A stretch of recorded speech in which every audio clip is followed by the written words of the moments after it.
जय जगन्नाथ आपण मानक प्रज्योतिष वर्ल्ड को स्वागत। एबे आगु को आसुची हमर रवि नारायण व्रत। तो रवि नारायण व्रत को नहीं करी मु आपन को ए वीडियोटी आपन को पई ए वीडियो रे मु आपन को कहबी जे रवि नारायण व्रत कोन पई करिवे, किए करि परिबे, केमिति तार पूजा विधि अछि, तार जदि आपन किछि शुभ बेला चाहूचंती मध्य शुभ बेला मध्य आपन को कहि देबे। देखो फास्ट कथा जे आपन जदि कोनोसी व्रत करचंती तो व्रत केते जण करिया पूर्व भाबन्ते व्रतटी आमे कोन पई करिबा, केउ माने कर परिबे। देखो रवि नारायण व्रत होउची जदि रविवार दिन जेकोसी इहिरे आपणकर शुक्ल पक्ष थिबो, आपणकर एकादशी थिबो, ता सहित एकादशी सहित शुक्ल पक्ष सहित जदि रविवार दिन होइथिबो, माने रविवार दिन जदि एकादशी व्रतटी पड़े ताहा मध्य शुक्ल पक्षरे होइथाए, ताहले सेही दिनटिको रवि नारायण व्रत भावे ग्रहण करा जाइथाए। तो एई वर्ष जो रवि नारायण व्रत पड़ुची तो से दिन मध्य एकादशी रोची, से दिन हमर रोची हरिशयन एकादशी। तो रवि नारायण व्रत, रविर अर्थ कौन? भगवान सूर्य, नारायण अर्थ कौन? प्रभु नारायण। तो दुई जन को एका संगे पूजा करुचंती बोली तो तारी नाटी रवि नारायण व्रत बोली कहा जाइथाए। एई व्रतटी आपण समस्ते करि परिबे, जेमति कि अविवाहिता पुरुष महिला, विवाहित महिला पुरुष कर परिबे, समस्ते करि परिबे। ठीक अछि। तो रवि नारायण व्रत कले कौन हुए? रवि नारायण व्रत कले आपणक द्वारा जनातरे हो कि अजाणतरे जदि महापाप जदि किछि हेइ जाइछि तो महापापर मुक्ति पाई रवि नारायण व्रत करा जाय। जदि आपणक मनरे किछि मनोकामना रहिछि तो ताहले मध्य रवि नारायण व्रत करा जाय। आमर पंच महापातक रहुछि, सेही महापातक जदि किए भूल से करि देइचंती तांको जणा अजाणतरे तार क्षय पाई मध्य रवि नारायण व्रत करा जाय। ता व्यतीत दरिद्र को धनी करिवा पाई, अपुत्र को संतान देवा पाई, गोटे नारी निजर मन लेखिबा उत्तम पति पाइबा पाई मध्य रवि नारायण व्रत करिथांती। देखंतु मु आपनको रवि नारायण व्रतर बहिरु मु आपन किछि पढ़ी सुनाउची। लेखाइछि गो हत्या जे ब्रह्म हत्या, नारी हत्या जान, जननी गमन आउ वृषली हरण, पंच महापातक ए हाय नर नाथ, जन्म जन्माथरे एथु नुहंती मुकत, शिशु हत्या तहि संगे समान अटई, करे एही पाप घोरे घोर नरके पड़ई, पुरुष को मारई जे नारी पाप चिते, जंतु मारई जे बिना दोषे बुझी एते। एहार अर्थ होउची देखंतु मु आपन कहली पंच महापातक, ता माने गो हत्या, नारी हत्या, ब्रह्म हत्या, शिशु हत्या आउ रहिला हमर पितृ मातृ हत्या। ये होची पांचटी महापातक। माने शिशु हत्या माने जो माने भ्रूण हत्या करूचंती तो सीए भी माने शिशु हत्या सहित समान। ए सबु हत्या कले मनुष्य कौन हुए? नरकगामी हुए। सेठी जेतेबेले आपण बंचिबा अवस्था रे तो आपण बहुत माने हंतसत होइकिना गोटे मनुष्य मरी थाए, तापरे मध्य यही पापी मानकु जमदूत माने नेई करी नरक कुंडरे बहुत प्रकार दंड देई थांती। तेणु यही समस्त पापरु मुक्ति मिलिबा पई रवि नारायण व्रत करा जाय। ता व्यतीत जिए बिना कारण रे जंतु मानकु बा पशु पक्षी मानकु मारी थाए, ताकू मध्य यही महापातक सहित समान करा जाय थाए। तो एइथि पई आमे रवि नारायण व्रत करि थाउ। देखंतु रवि नारायण व्रत जेतेले करा जाय थाए तो एठी आपनको मु खड़ीरत्न पंजिकारु ही शूट करी देखै दउची। रवि नारायण व्रत देखंतु लेखा है हरिशयन बड़ एकादशी, ता सहित रवि नारायण व्रत एही वर्ष आपनकर 6 जुलाई रविवार दिन पड़ुची। तो से दिन आपण सिंब सहित पोई खाइबा मना रहिची। एठी मध्य लेखाइछि अद्य रथ उपरे श्रीजीउको सुनाबेश, अद्य रवि नारायण व्रत शुभ कर्म आपनकर मध्य किछि रहिची।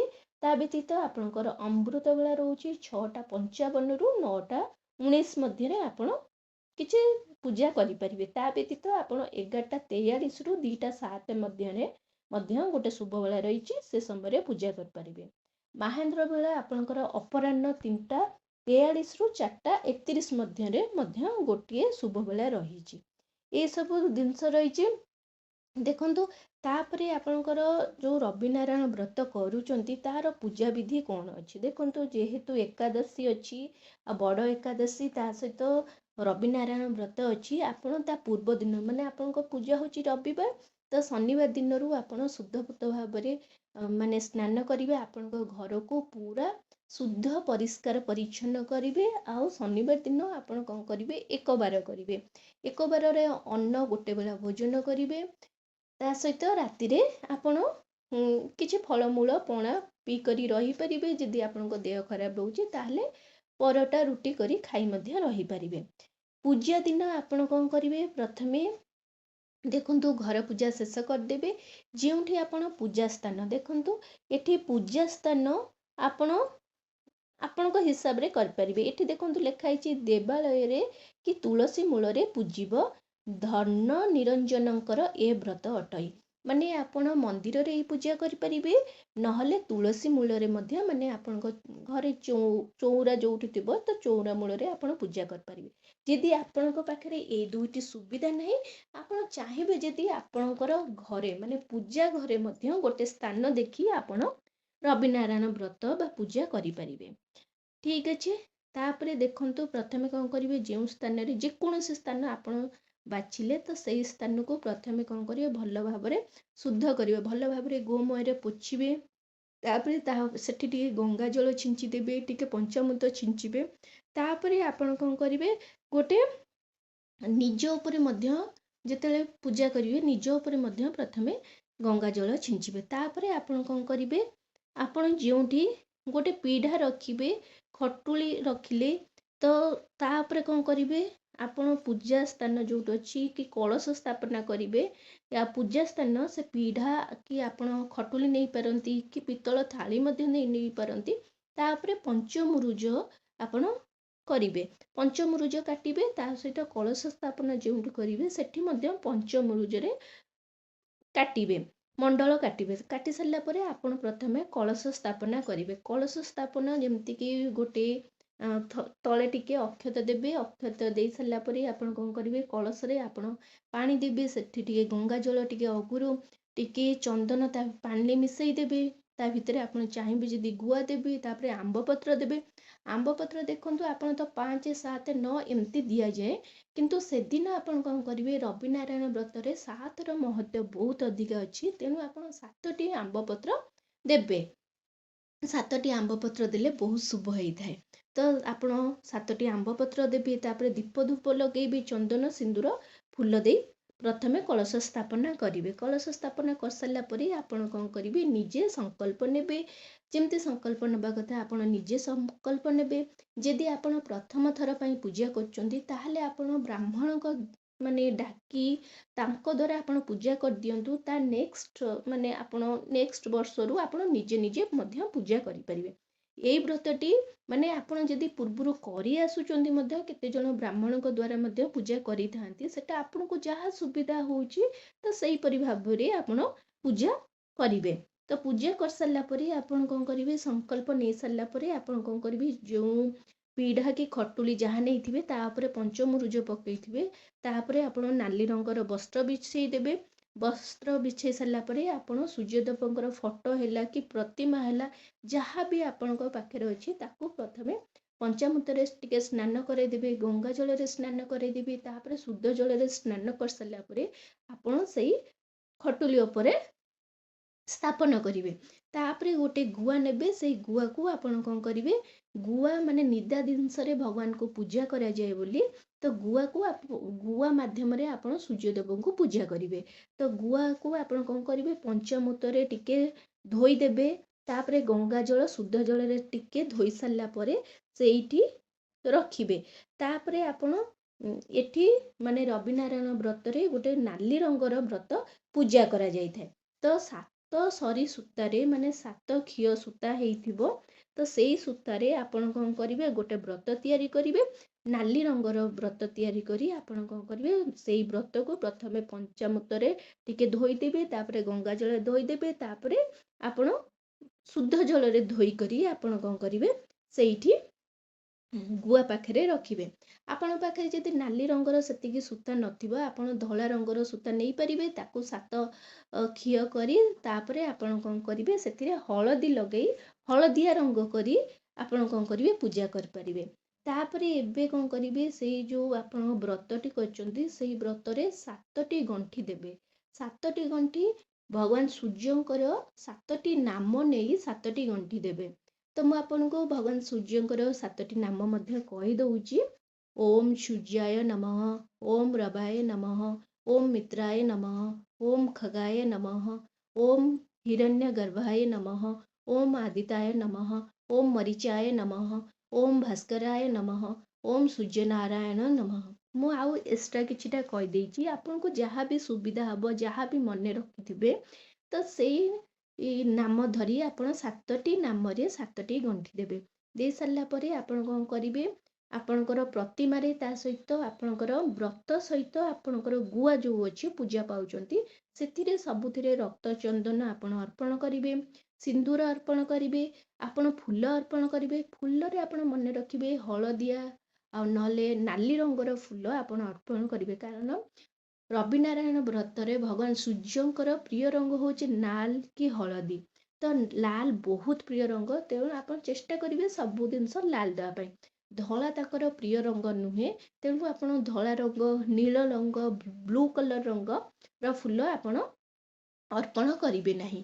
ତାପରେ ଆପଣ କ'ଣ କରିବେ 7ଟି ଅକ୍ଷତ ବା ଅଭଙ୍ଗା ଅରୁଆ ଚାଉଳ ଅର୍ପଣ କରିବେ, 7ଟି ଦୁବ, 7ଟି ବରକୋଳି ପତ୍ର ତା ସହିତ ଅର୍ପଣ କରିବେ। ଆପଣ ତାପରେ ବସ୍ତ୍ର ଅର୍ପଣ କରିବେ, ଆପଣ ରକ୍ଷା ସୂତ୍ର ଗୁଆକୁ ଅର୍ପଣ କରିବେ।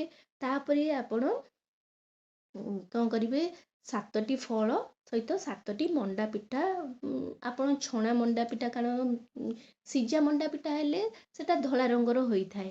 ତ ଯେହେତୁ ଭଗବାନ ସୂର୍ଯ୍ୟଙ୍କୁ ଧଳା ରଙ୍ଗ ପସନ୍ଦ ନାହିଁ ତ ଆପଣ କ'ଣ କରିବେ ସେଇ ମଣ୍ଡା ପିଠା ଘିଅରେ ଛାଣିକରି ଆପଣ 7ଟି ମଣ୍ଡା ପିଠା ମଧ୍ୟ ଅର୍ପଣ କରିପାରିବେ। ତାପରେ ଆପଣ ବହି ପଢ଼ିବେ, ଯେମିତି ପୂଜା କରିବା କଥା ପଞ୍ଚୋପଚାର ବିଧିରେ ପୂଜା କରିବେ, କିନ୍ତୁ ଯେତିକି ଭଗବାନଙ୍କୁ ଅର୍ପଣ କରିବା କଥା ତ ଅର୍ପଣ କରିବେ। ଅର୍ପଣ କରିସାରିଲା ପରେ ଆପଣ ବହି ପଢ଼ିବେ।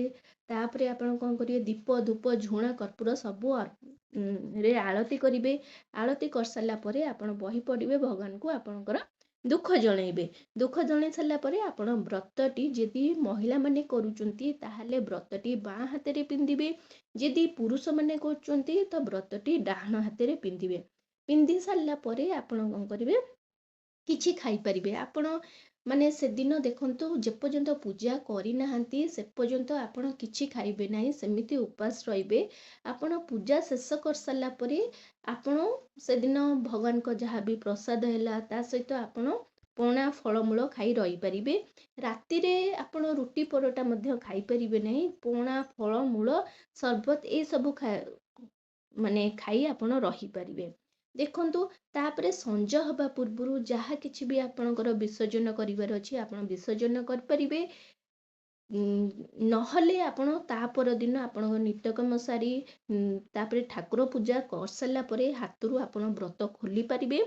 ବ୍ରତ ଗୁଆ ଆଉ ଅନ୍ନ ସାମଗ୍ରୀ ଯାହା ବି ଅଛି ଆପଣ ବିସର୍ଜନ କରିପାରିବେ। କେତେ ଜଣଙ୍କ ମାନେ ସାଇଡ଼ରେ ଅଛି ଯେ ସେଇ ଗୁଆଟି ସେମିତି ରଖିଥାନ୍ତି। ଆପଣଙ୍କ ଆଡ଼େ ଯାହା ଅଛି ଆପଣଙ୍କ ଆଡ଼େ ମାନେ ଯାହା ଅଛି ଆପଣ ସେମିତି କିଛି କରିପାରିବେ। ଆଉ ଯେଉଁମାନେ ତା ସହିତ ମାନେ ଏମିତି ସବୁ ନୀତି ନିୟମ ରହିଛି ଆପଣ ସେମିତି ପୂଜା କରିପାରିବେ। ତାପରେ ଆପଣ କ'ଣ କରିବେ ତା ପରଦିନ ଆପଣ କିଛି ଯାହା ବି ଖାଇବା କଥା ପାରଣା ଯେହେତୁ କରୁଛନ୍ତି କିଛି ଦାନ ଧର୍ମ ଦେଲେ ବହୁତ ଭଲ। ତ ଆପଣ କିଛି ଦାନ ଧର୍ମ ଦେଇ ସାରିଲା ପରେ ଆପଣ ମାନେ ସେଦିନ ମଧ୍ୟ ଆପଣ ମାନେ ସୋମବାର ଦିନ ଆପଣ ପାରଣା କରୁଛନ୍ତି ମାନେ ଆପଣ ବିନା ପିଆଜ ରସୁଣ ଦ୍ରବ୍ୟ ମଧ୍ୟ ଖାଇବେ। ମାନେ ଏହିପରି ନିୟମ ରହିଛି ରବିନାରାୟଣ ବ୍ରତର। ଆଶା କରୁଛି এই ଭିଡ଼ିଓଟି ଆପଣମାନଙ୍କୁ ବହୁତ ପସନ୍ଦ ଆସିଥିବ। ଯଦି ଆସିଛି ତାହେଲେ এই ଚ୍ୟାନେଲକୁ ଜଲ୍ଦି କରି ଲାଇକ୍ ସେୟାର ସବସ୍କ୍ରାଇବ୍ କରିଦିଅନ୍ତୁ। ନମସ୍କାର।